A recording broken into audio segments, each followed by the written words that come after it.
Good morning, everyone. Welcome to your Rangers Review morning briefing. It is match day, Thursday, the 23rd of October.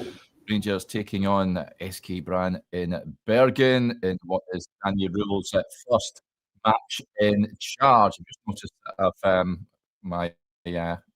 don't know what was going on there. It was a bit of an echo, but there we go. I'm joined by both Blair and Chris to discuss tonight's game and what was said in yesterday's pre-match press conferences from both Danny Rohl and Tello Aasgaard. First of all, Blair, how goes it? Morning, Derek. Yeah, all good. Quite excited about seeing Danny Rohl's first game in charge of Rangers to see what changes he brings, see how he starts, see the style of play, and hopefully we see something to take us going forward and something we can all hang our hats on for tonight's game in Norway.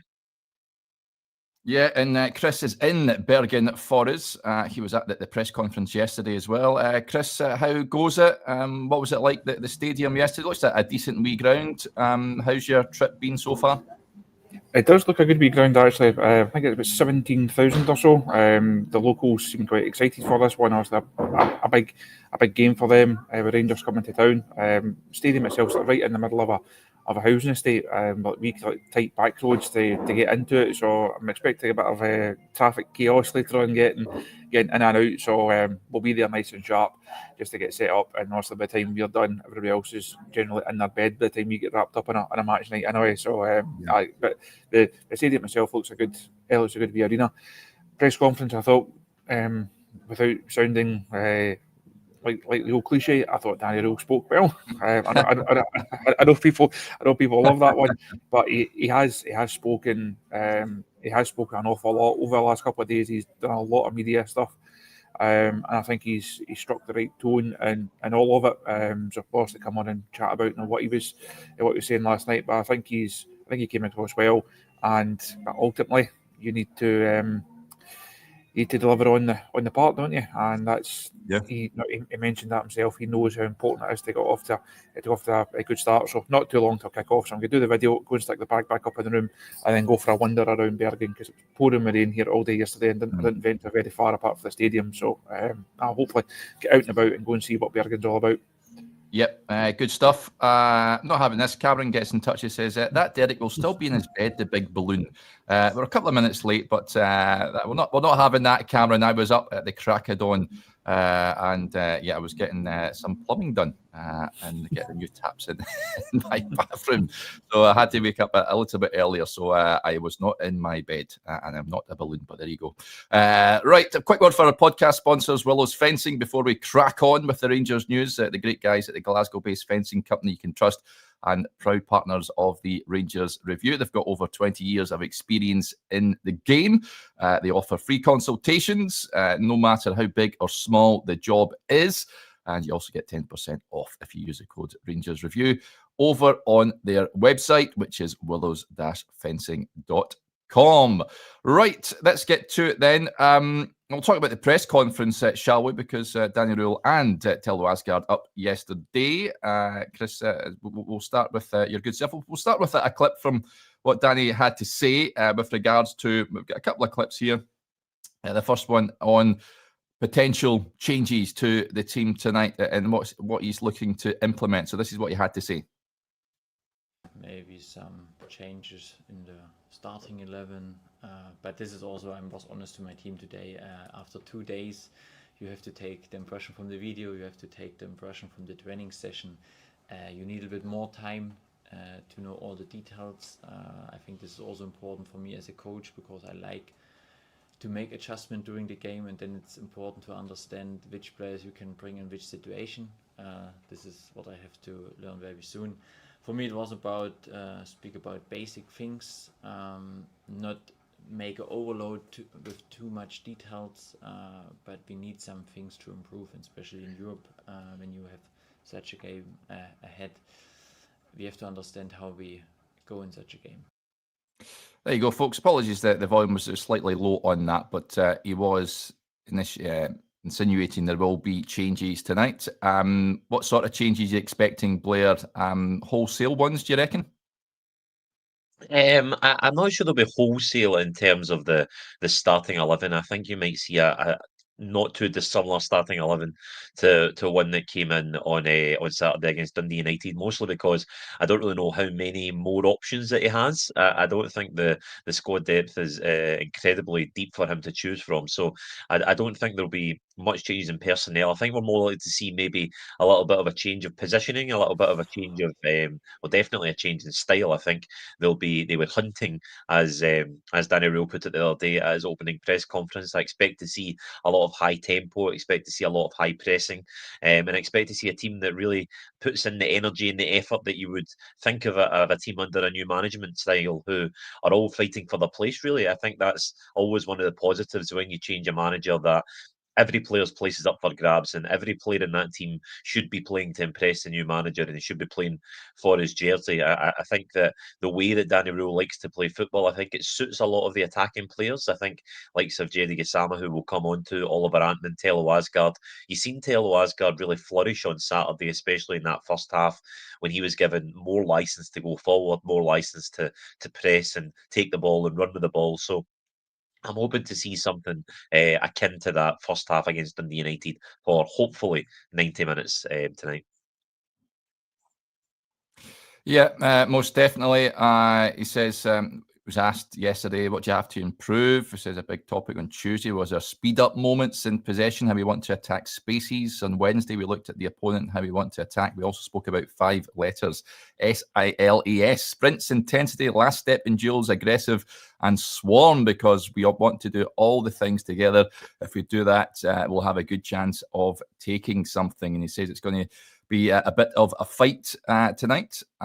Certainly saying all the right things, Chris, but it's all right. We've heard that before from Rangers bosses. It's about translating that onto the pitch. But you expecting to see much of a change tonight? I certainly think first half at the weekend, we saw the players playing with a bit more freedom. It was much improved. Of course, they tailed off in the second half.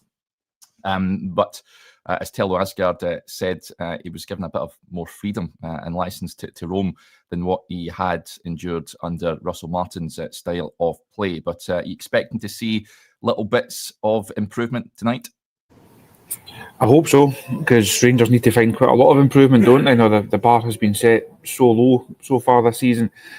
I think when you've had the limited time that Danny has had with the squad, you're not going to see anything too drastic tonight. In terms of lineup, I think it'll be roughly the same as we saw at the weekend. I don't think there's many guys in the squad who are really championing the door, saying, "Well, on form, I deserve a start and I should be in this side." So I think the team pretty much picks itself. I think that intensity is going to be a big thing. Danny has mentioned that in a couple of interviews. He mentioned it in the presser last night. That's clearly something that he's looking to see. I think the Rangers fans will be delighted at that, because how many videos have we done pre and post match where we've been speaking about possession for possession's sake and Rangers being too slow in the build up, too slow in the transition moment. So I think if there's a bit more energy about them, a bit more fight about them, then that would certainly be a good start. But in terms of the actual tactical tweaks or changes that you can make, it's still very, very early doors. And the Rangers fans know it's fine for a coach to come in and say, "This is my beliefs, this is my principles, this is my blueprint, philosophy," whatever word you want to use to describe it. You then have to see it on the pitch. Now, Russell Martin spoke an awful lot about how the team are going to play, and the team never actually played that way. What we saw and what we heard were very different things. Danny Rohl has to find a way of putting those words into actions. Yep. You asked him as well, Chris, yesterday about the squad that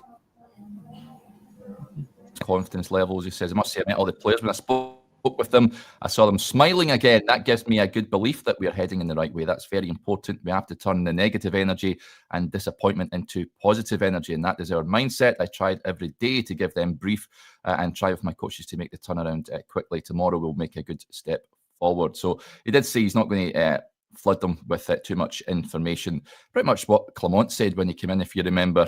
He says it was all about just little bits of info and not flooding their brains with too much, which I think with hindsight Russell Martin did, and it led to a confusing Rangers team on the park. So, yeah, I'm intrigued to see what we get tonight. But I'm also conscious of the fact that I think this is going to take a bit of time. And I think he needs patience from the fan base to try and sort it out and get it to work. So, yeah, it will be intriguing to see who he goes with. Blair, is it must win for you in terms of Rangers' Europa League aspirations? Of course, after a disappointing start, 2 defeats on the bounce. Brann have won 1 game and lost 1. The Rangers need to win this one.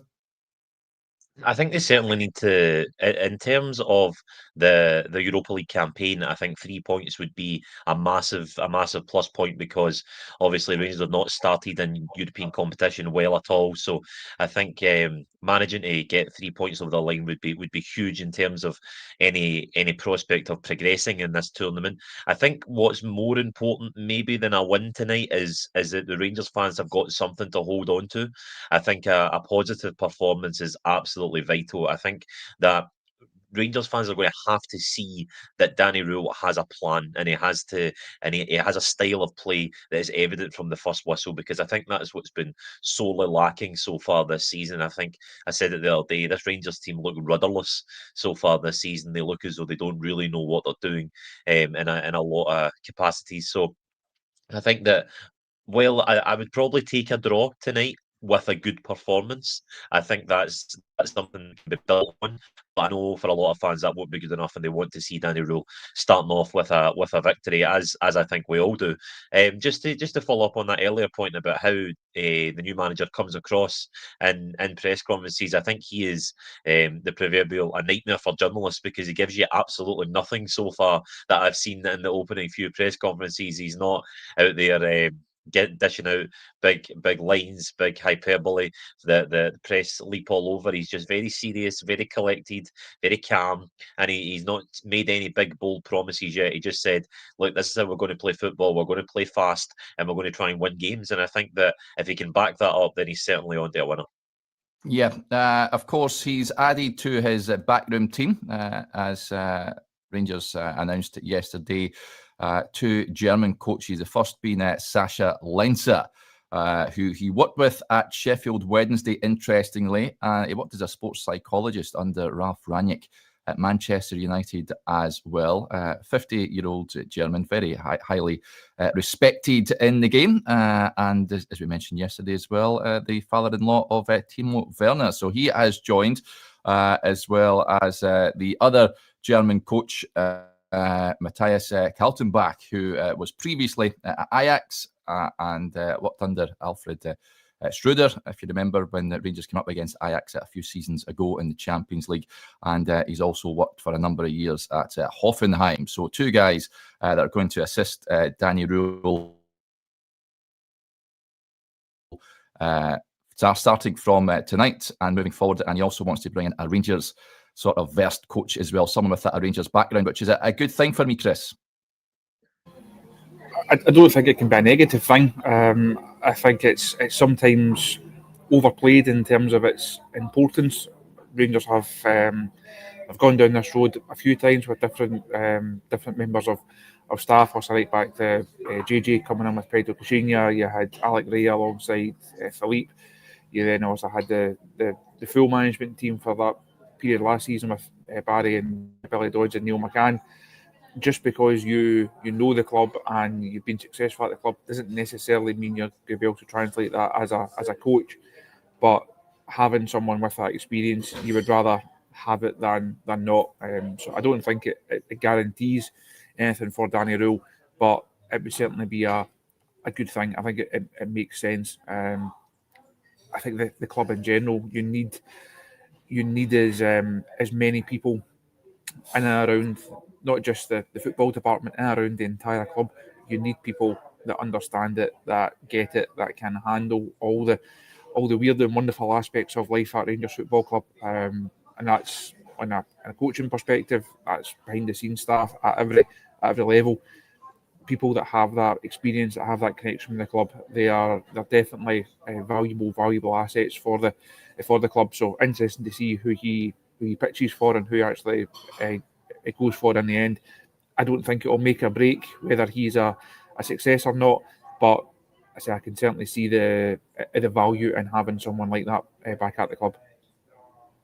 Yeah, a number of you saying that my Wi-Fi is not the best today. It's a bit laggy. Lee says, need to get that Wi-Fi plumbed in, Derek. Apologies for the sound quality, folks. I'm literally sat right next to my router, but someone mentioned that I should go for the old off and on again, see if that works. So apologies if it's affecting the quality of your listening or viewing pleasure this morning. Blair, is there any Rangers-related coach you'd like to see join the backroom team? Put me on the spot to pick out a particular name. I think one that's impressed over the last few weeks is certainly Maurice Ross on his tactical breakdown of the game the other day was something that a lot of fans were picking up on. I think it definitely would. I echo that point with Chris. It definitely would help having a Rangers name in there. Like I've said for a long time, I think it's great to have someone in there that just knows the little nuances of Scottish football and can pick them out. But I think the way that Danny Rohl likes to work, I think you're also going to need to have somebody that's well versed in coaching and someone that can match the coaching ability of what seems to be of this new coaching team. So yeah, Maurice Ross I think is quite a good shout. I see a few in the comments looking at that, but yeah, I didn't expect the first time round when Gerrard came in, Gary McAllister to be such a success. So anyone that knows the club and is familiar with the club, I think would do a good job. Yeah. Someone mentioned the other day Duncan Ferguson, which I think would be unlikely, but I would love someone like that back at the club. I think that would be fantastic. But there you go. Interestingly, Daniel Rohl yesterday asked about his relationship with Jedi Gassama. Said, Gas is a good story and a good example how you can develop players. This is the reason why I'm sometimes a bit careful to listen to some opinions. At Sheffield Wednesday, some people said, has he got the right mentality? Is he the right man? Can he really play championship football with this intensity? Then I worked a couple of training sessions and I said, guys, you'll see in some months that it will make the difference in winning games and 1-against-1. This is important. I want to develop players from the football side as well as the human side, and Gassama made some huge steps forwards. I know you have to take these players, give them a chance. It's very important to have that relationship, and we want to have that very soon with all the players on the journey that we want to go. I'm excited about seeing what Danny Rohl can get out of Jedi Gassama, Chris. I think he's already shown that he's got quality about him. But the fact that he flourished under him at Hillsborough gives me belief that we can see the real true Jedi Gassama under a Danny Rohl. Fingers crossed. He's certainly been the pick of the summer signings, hasn't he? He's certainly made a real impact so far. His European goal scoring record is excellent. Another one to add to that list tonight would certainly be helpful and would certainly hopefully then get Danny Rohl off to a good start. I think he's going to be a key player, not just tonight, but in these coming weeks and months. Someone who knows the way that Danny works, will know his demands, will know exactly what he's looking for in that position. And I think that we don't really know yet what the ceiling is for Gassama. We don't know how good he could be. But I think he's really caught the eye so far, and if he can continue that, if he can even improve on that, then that certainly bodes well. Rangers need as many good players as possible, and they need more people to try and hit the levels that Gassama has done. I think consistency has maybe been the one thing that you could point at him and say he's not done it every game, but very few players in this squad have. Outside him, Jack Butland, James Tavernier at points, there's not really been guys who have hit the levels every single week. It's been a difficult start to life at Ibrox for Gassama, but I think he can be pleased with how he's handled it, and I'm sure he'll be delighted to see Danny Rohl back again. He obviously had that interview in Rangers TV yesterday, speaking about him being like a father figure. So the more the merrier. Just to follow up on that point right you made there. Yeah. Just to follow up on that point that Chris made there about Jedi Gassama, I thought it was really interesting what Danny Rohl said yesterday about when he first arrived at Sheffield Wednesday, and a lot of people were talking about Jedi Gassama along the lines of, does he have the mentality to play in the English Championship? How many times have we heard that about players up in Scotland that come up here and people instantly question them? Can they do it against Dundee United? Can they do it on the Astro at Livingston, at Falkirk? So he's obviously faced this before, and he obviously obviously knows how to get the best out of these players that have maybe had their mentality questioned before. So I don't think that's ever been an issue so far here with Jedi Gassama. And I'm really excited to see what Danny Rohl can get out of him, because when you've got that manager-player relationship from a previous club, and it has been successful, and Jedi Gassama did garner such a good reputation working under Rohl, I think that can only be positive for Rangers.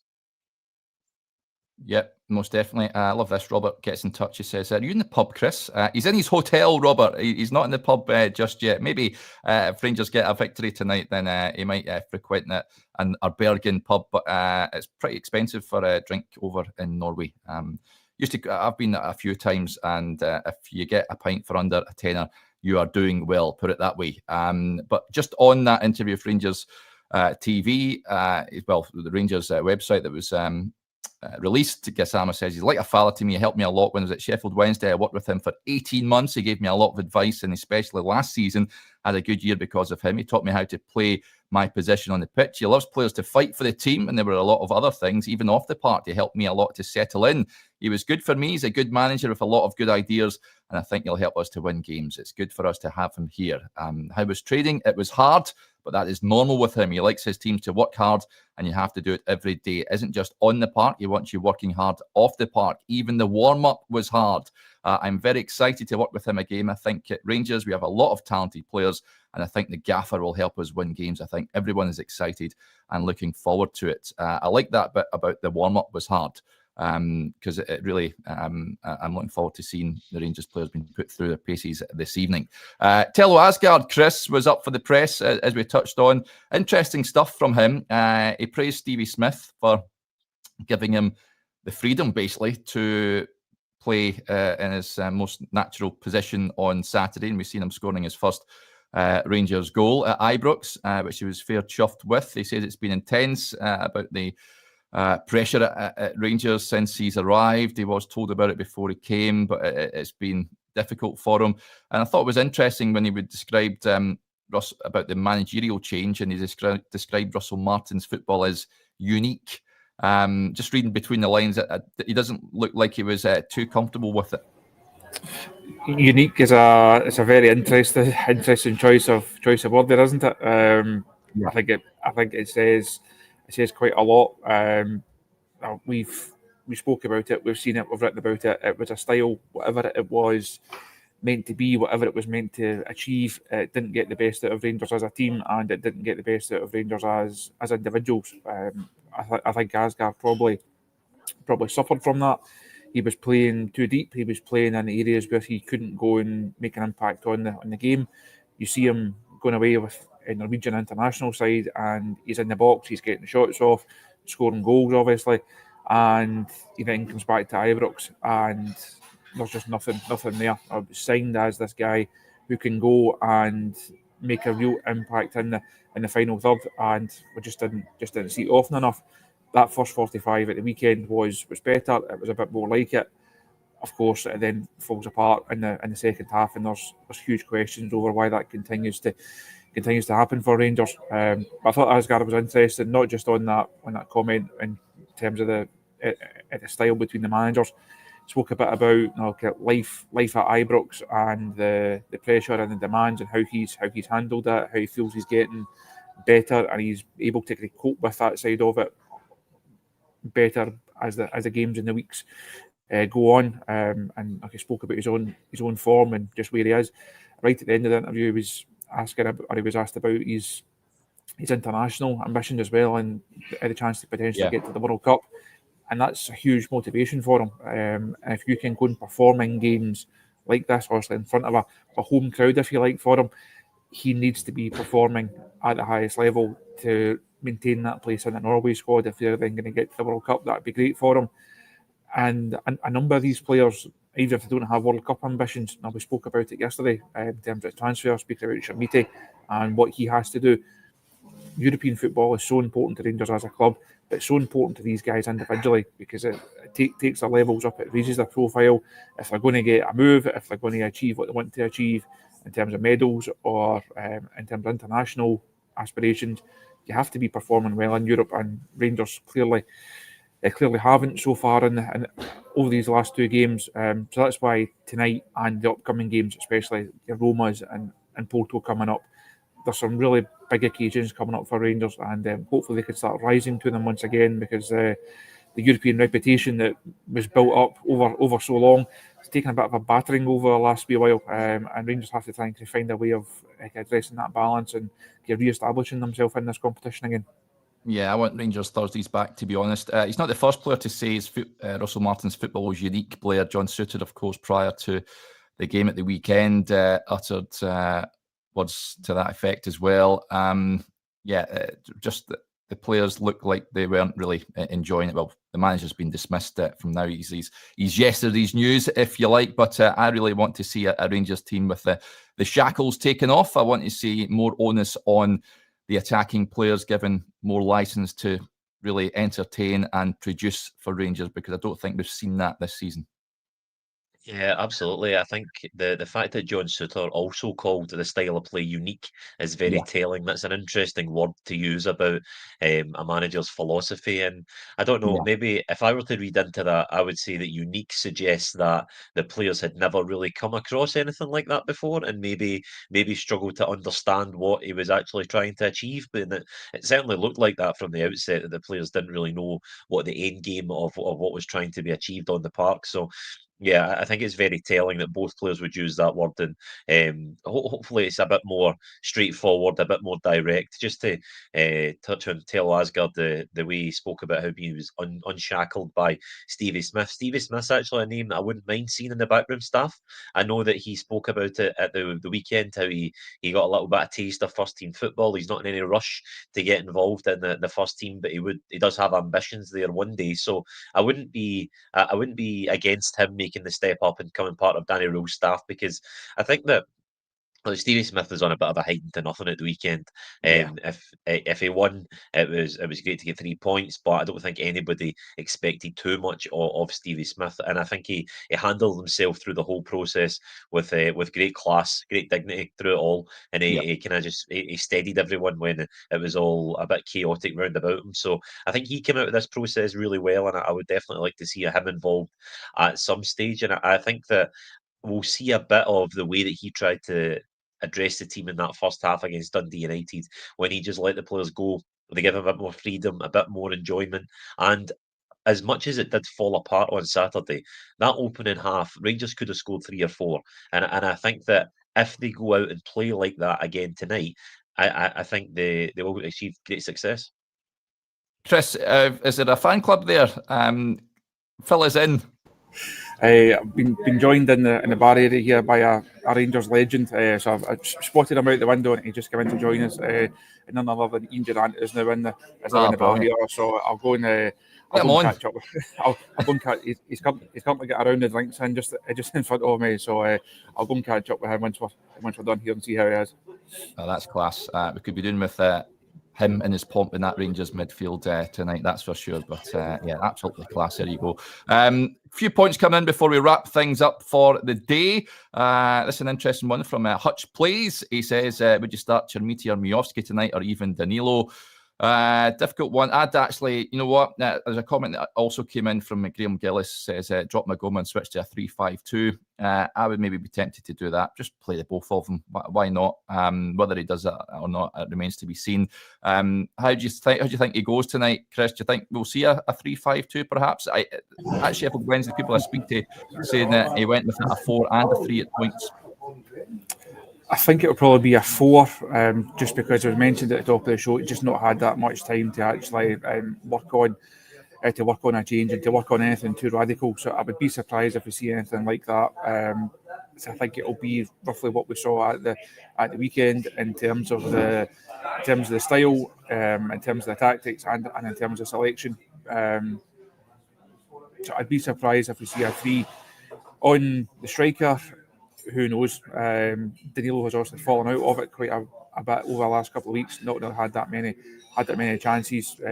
Chermiti has been discussed a lot this week. Does it then make sense to maybe put him in and you can say to him, look, you've had your criticism, you've had these questions asked of you, but you've now had your back and we've got that faith in you. It's time for you to go and deliver. might just be a wee motivational trick that you could use with Shamiti there. He does have to start delivering, so fingers crossed that can happen sooner rather than later. So I wouldn't be surprised if we see Shamiti in from the start tonight.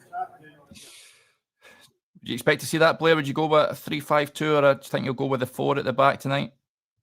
Yeah, I'm kind of in Chris's camp there. I don't think he'll change too much too soon in terms of formation, just in terms of getting the players accustomed to what he wants to do.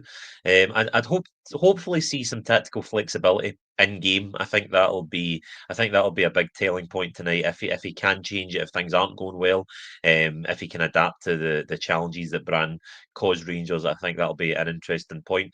There's been so much made of Yusuf Chermiti this week. I think it dominated the headlines. What Kevin Thelwell was saying about him the other day, about how Rangers had to get him now, or they wouldn't be able to afford them in the future, essentially. So Yusuf Chermiti certainly has a point to prove. And I think that a lot of players are definitely at their most dangerous when they have a point to prove. And I think that Danny Rohl, like Chris said, Danny Rohl will be using that as a bit of a motivating factor to go like, look, this is the current perception of you at this club. Let's go and show them that you are the player that certainly Kevin Thelwell believes that you are.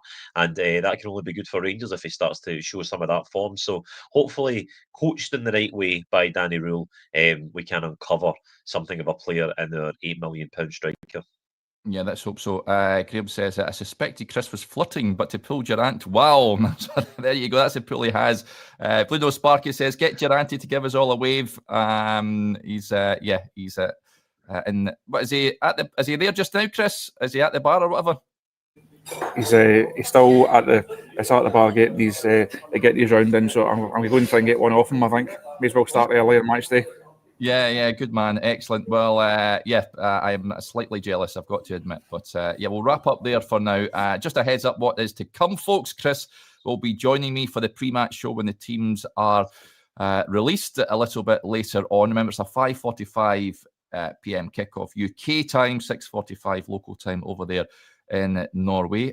Hopefully, Chris is suitably lubricated for that show, and we'll have a chat about the team, and then Blair will be joining us on the whistle as we report on what we hope will be Rangers' first points in the Europa League. But a big thank you to Chris and Blair as ever. Thank you to you all for tuning in to the show, and we'll speak to you a little later on. Bye for now.